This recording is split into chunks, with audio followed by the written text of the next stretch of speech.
میت احکامونه یو حکم دا دی که چیرې یو کس دنیا نه لاړ شي مړ شي مرګ ټایم کې هغه نه څه شی جدا شي بدن نه هغه چی ویلی نه وي حتی دا څه نوک وي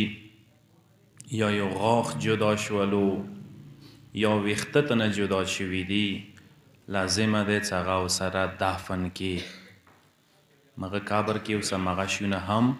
دفن که که چیرې بیا همدا شیونه میلاو شول دفن نه وروسته یو کس تا دفن کړی دی وروسته یغه ویښته یا یو نیم غاښ یا نوک یا چې میلاو شو بدن حصې نه بیا پکار دی څه مستحبه دی هغه دفن کې روای خیوځي کې دفن که ضروري نه دی چې خپل قبر کې دفن کې ورسره بل ځای کې یا دفن کوای شي او بهتره دی ثواب یې څنګه دفن شي